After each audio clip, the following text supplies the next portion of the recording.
गोरिया चलली जखन दुकान,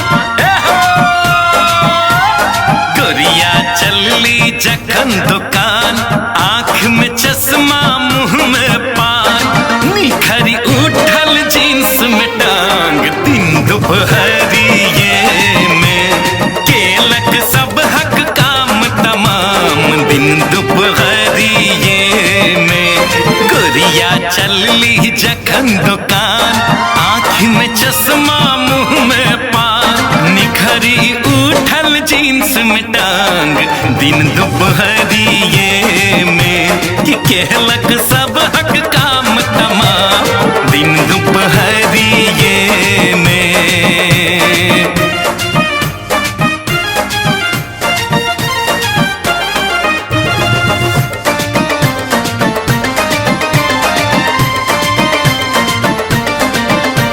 नयन बाण सो सबके मारे, खेले कोड़ी चित्ती, देखी पिछड़ के खसला काका, कुंभेल सिटी पिट्टी।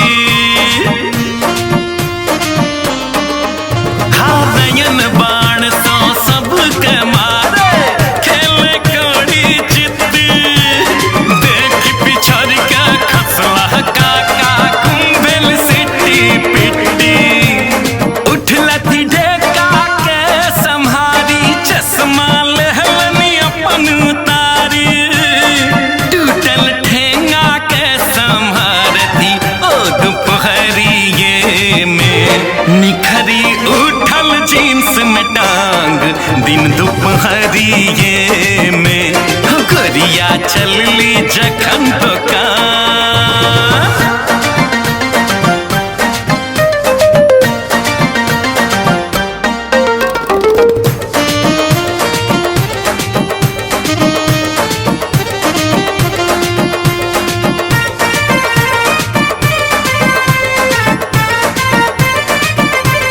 खूजल केस कान में ढिबड़ी, इंग्लिश गीत सुनावे, टच स्क्रीन मोबाइल हाथ में, कान बैग लटकावे।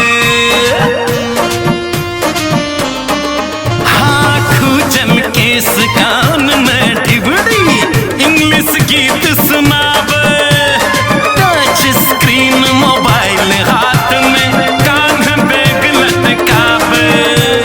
फुकलनी मुर्दों में परान, लेलखिन एक नजर में जान, ई छथि कलयुग के महान, दिन दोपहरिये में निखरी उठल जींस में टांग, दिन दोपहरिये में गोरिया चलली जखन दुकान, आँखी में चश्मा